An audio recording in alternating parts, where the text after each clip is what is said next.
right. It is the top of the hour and good afternoon, financial professionals. I am Phil Haug, Senior VP of Sales at E4 Insurance Services, welcoming you to the Brew, building relationships every week. Thanks for tuning in today. For those of you that are be joining the Brew for the first time, welcome. We'd like to start off our Brew telecast by celebrating today's national days: National Kitten Day and National Pina Colada Day, which I think are two interesting things to have today. On today's brew, we're going to kick off our July focus planning series, Worksite and Voluntary GI.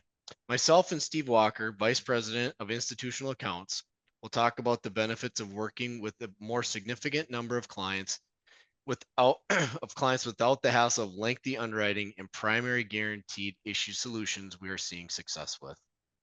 We encourage you to use the chat box or raise your hands to ask questions. All attendees will be entered into a drawing for a CE voucher and a Starbucks gift card. We'll announce our winner at the end. Thank you for tuning in, and we're looking forward to talking about this today. So, Steve, where are the advisors seeing success in the world of guaranteed and simplified issued underwriting when it comes to voluntary benefits or executive benefits? I mean, it's a great question, Phil, and whole point of today. So really, we're seeing a lot of success in a couple of different factors. When you look at your traditional life-only advisor, so somebody that their primary business is life insurance, they're used to underwriting taking weeks, sometime months, and things along those lines. But when you see your commercial insurance agents, your benefits advisors, and now even especially some of those life-only advisors, it's looking and saying, hey, I've got a group that we want to do a couple of different things. And whether it's add an additional benefit for all of our employees that doesn't have the hassle of weeks or months of potential underwriting, maybe getting declines, and using a guaranteed issue or simplified issue. We're seeing a lot of success as well in the executive carve-out space, where you get a larger company, larger firm that maybe, hey, we don't want to offer this benefit to everybody, but we've got a group of 10, 15, 25, 50, whatever that number is. There's minimums for certain plans, but we don't want to offer a benefit to everybody. We want to offer an asymmetrical benefit to our asymmetrical contributors, and they can legally discriminate by creating an executive class. So there's a few different ways, but really it's just extra benefits that employers can show a perceived value, where the employees are paying for it themselves, but they see the value in getting it, as well as that executive carve-out, where they can do extra benefits for that top talent within the organizations. So for these types of products and for these types of solutions, I shouldn't say products. That's actually my question. What type of products, terms, contracts, what are we typically seeing is being offered by the carriers for these guaranteed and simplified issue contracts? It's really, you look at all of the four pillars of what we do here at E4: protecting incomes, protecting retirement portfolios, providing liquidity, and then providing those reward and retention strategies for top talent. It really hits on all four of those. So, we don't, as much as we can, we don't want to pigeonhole and say, hey, this product or this company has the flavor of the week, if you will. But there's a lot of different options out there. And to really answer your question, Phil, is there's term life insurance, there's permanent life insurance, universal whole life. There's a lot of different options. There's disability. We've talked on, when we did our disability month, the GSI, guaranteed standard issue. There's also, and we'll talk about this here in 2 weeks, brew, when we have Matt Fitzpatrick from John Hancock join us, permanent life insurance with a chronic illness rider. Okay. So really, it's really those protection focused products, looking at life insurance and disability in particular, if you're going to be looking at some guaranteed or simplified issue. Okay. So, I mean, from what you're telling me and what I'm hearing you say is that all the different, essentially, term, universal, IULs, whole life, all of our, the full portfolio, the full suite of products is potentially available through the guaranteed issue or the executive carve-out plans. Is that correct? Exactly. Now, if you're looking at a, a 2 or 3 person shop, and they Yep. say, hey, we want to get guaranteed issue life insurance, disability insurance, whatever that is, you know, not very likely.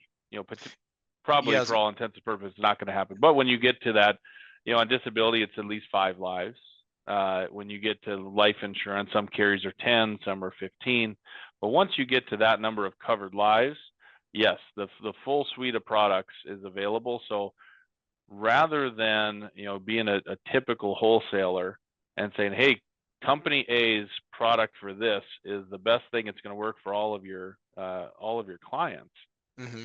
we want to come to you and say, hey, if you've got uh, an employer that doesn't necessarily want to pay for additional life insurance, but they see the value in it for all of their employees, we've got a number of carriers that we can come and say, okay, let's do a voluntary employee paid life insurance plan. Okay. So the company is going to say, hey, we're going to offer this to all of our employees. They're going to have perceived value shown to their employees. So it's going to be appreciated by those employees, even though they're paying for it. The employees are going to choose, hey, I want this or I don't want this. And they understand that they're going to be paying the premiums, and they don't have to go through the hassle of paramed and a long application. So, Yeah. so in addition to, avoiding the headaches of needles, right? Underwriting and all the processes that come through with your standard issue life insurance. Talk to me about some of the solutions as far as like flexibility on payment, the sizes of the cases. Are we talking $10,000? Are we talking $1 million face amounts? Like, talk to me a little bit about the flexibility in addition to not having to go through the full underwriting process. Yeah, no, absolutely. So when you look, if we focus on life insurance to start with, um, again, term life insurance, I want a guaranteed issue plan. You've got the flexibility. Is it going to be employer paid key person? Is it going to be employee paid and just be a benefit for them and their family? I want to do term insurance. I want to do whole life insurance. I want to do return a premium term. We can do all of those. We can do an indexed universal life, protection focused or accumulation focused. So again, depending upon that group and what they are looking for, there's going to be a solution there. So again, I'd say for ease into the conversation, we're seeing a lot of success in that term insurance world. Okay. Just because, again, if you've got a CFO of a company, he's going to be looking bottom line. If it's going to be employer paid, a lot of times we're getting a lot of traction on that because many of those are going to be convertible as well. But you can always open the door with that and lead to permanent. But again, we've got a number of carriers that are going to do this. Cincinnati, Security Mutual. We talked John Hancock's going to be on in a couple of weeks.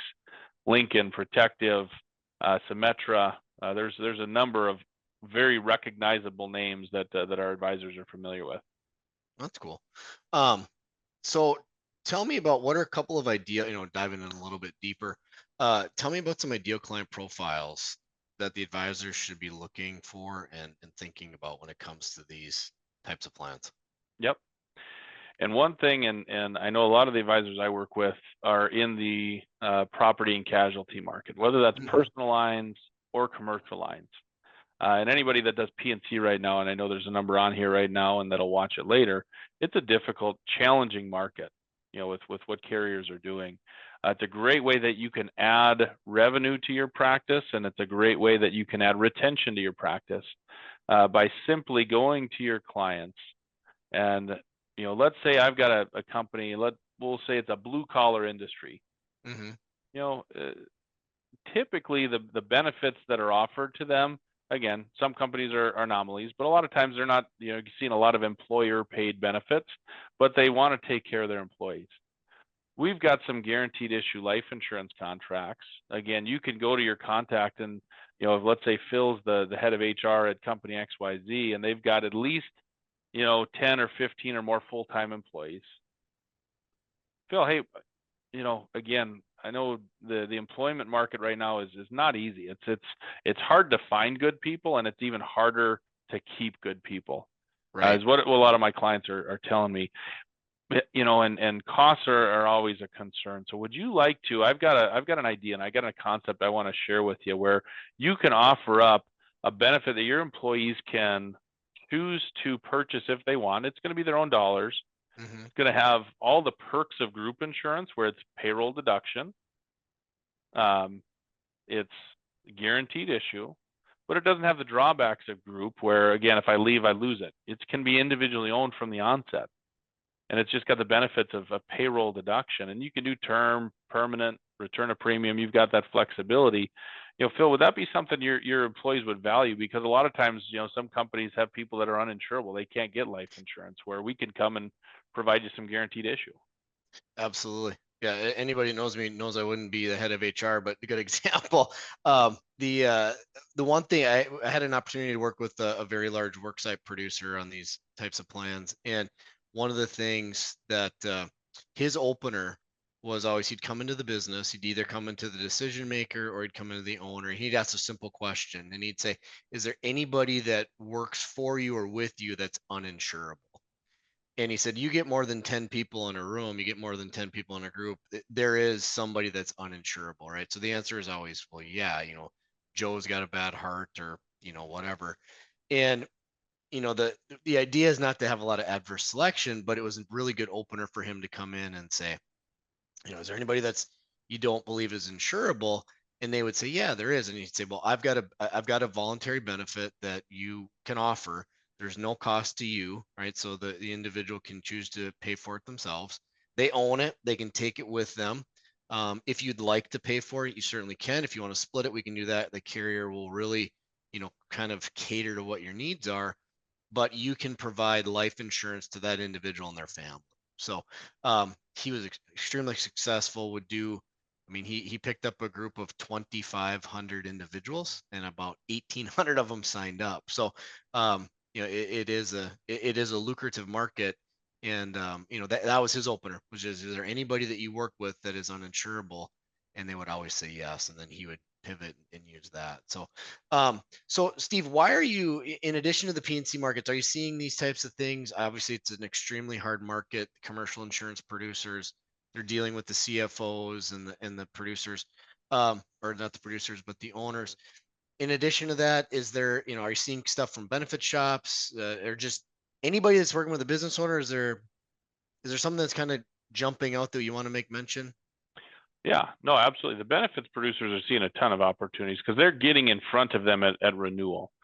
And I think one of the ways you can position it, whether it's an existing client or somebody new, is, again, you can talk voluntary benefits, and that's an easy conversation. I can't do it better than what you just said right there, Phil.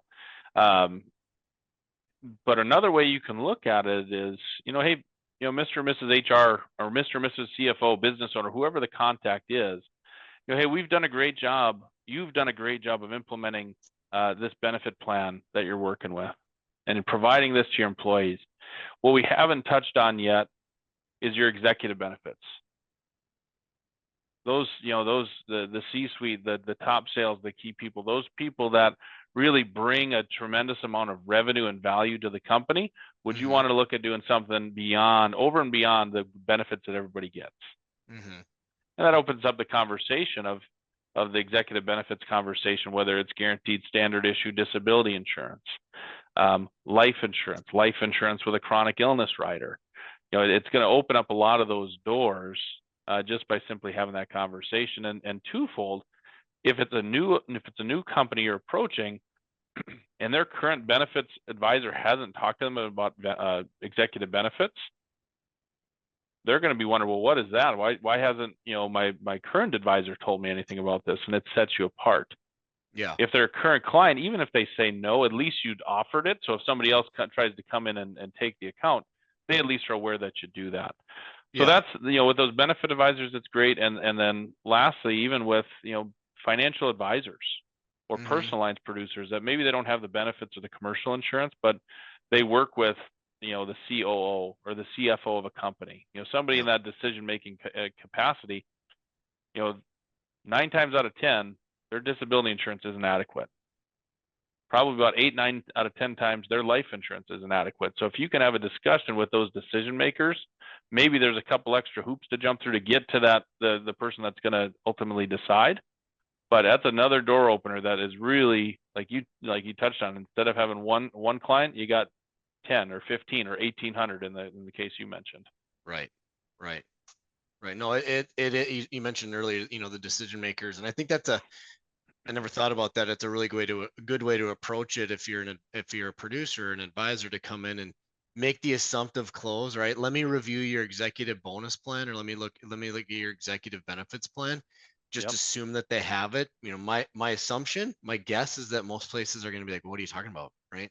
And then that opens up the door for you to come in and say, well, a lot of the firms we work with have some carve outs and they have some caveats for their executive team or their C-suite, or but that's a great way to approach it.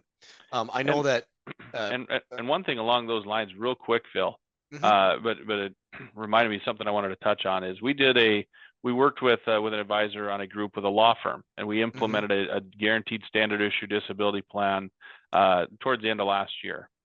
They had a good amount of group insurance, but we were still able to get a guaranteed issue amount of up to $15,000 per month of tax-free benefit for the partners, on the and DI. many of them took all of it because of their income levels, and they didn't have enough income protection based on the monthly cap.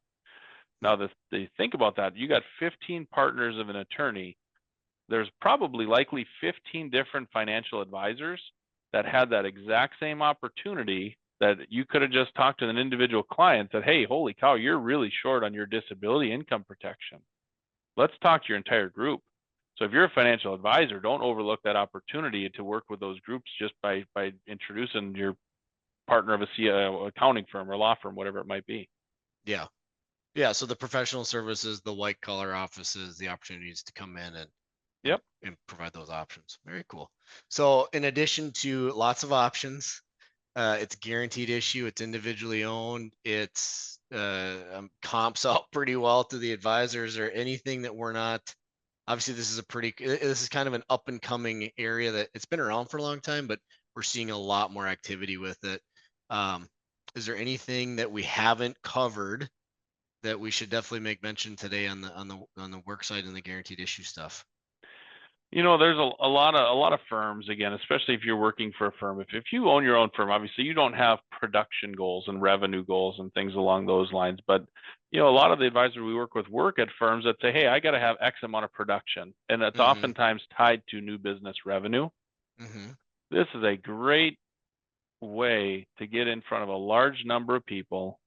You're going to get told no, but again, you hit on one of those cases with a 15-person GSI program or a 50-person voluntary worksite life program. It can drive some serious revenue. It might, again, in some cases might make your entire revenue goal, and everything else is the cherry on top. Yeah. Yeah. Plus it puts you in front of a lot of people that, having those discussions beyond just, hey, if some of our carriers cap out at 100,000, and the individual might say, well, I need more than that. Obviously ties into more opportunities. So with respect to time, if anybody has any final questions, if you'd like to raise your hand on the discussion of the topic today with worksite and guaranteed issue products, not with just life, but also disability insurance. We'd like to remind you that today's brew and all of our full library will be recorded and shared on the brew blog at our website, www.e4.insurance. And we've got Greg has raised his hand. So Greg. Hey, how are you? Good. Good. Hey, a quick question about companies, like where they're domiciled at. Like if a company was, I guess, based officially out of like Colombia, but has like US team, executive team here. Is that possible? I have an underwriting a individual disability case right now with one of the executive guys that's here and around Chicago. I don't know where all the guys are, but I mean, I'm just kind of thinking that would be a good opportunity if I don't know what the border rules or whatnot would be on a multinational company, I guess. Yeah, no, it's a great question, Greg, and really, I would probably say, hey, let's get Brady Serold if we're looking disability insurance. In particular, have a conversation with him. Now, one thing I would say is it's really looking twofold. You've got to be able to create a legally discriminated, class. So again, you're going to create a VP or, C-suite, whatever that is. You're not, you're not discriminating against one of the protected classes. And then it's just really working with our insurance partners and saying, hey, here's the percentage that are in the U.S. Total. Again, obviously, you get outside the borders, it's going to open up some issues. But I wouldn't say yes 100% right away, but it's certainly an opportunity worth looking into, depending on how many people we're looking at and how we can create that class. Yeah, and on the life side of things, there are some international companies that typically they'll have a U.S. base, and then if there's U.S. employees, there are carriers that will look at that and consider it. So it's not a no, it's a strong maybe. So yeah, there's a definite maybe. Cool. All right. Yeah, I'll reach out to Brady. Yeah. Yeah. I heard an longtime insurance executive say once that sometimes the perfume of the premium outweighs the stink of the risk. So sometimes they'll look at things as good opportunities. So that's great. All right, thanks guys. No problem. Thanks for the question. Thanks, Greg.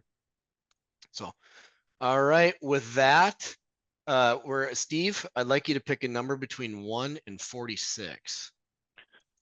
Well, since Greg had a great question and he's in the top left box, otherwise known as number 1, I'm not saying this is Greg, but I'm going to pick box number 1.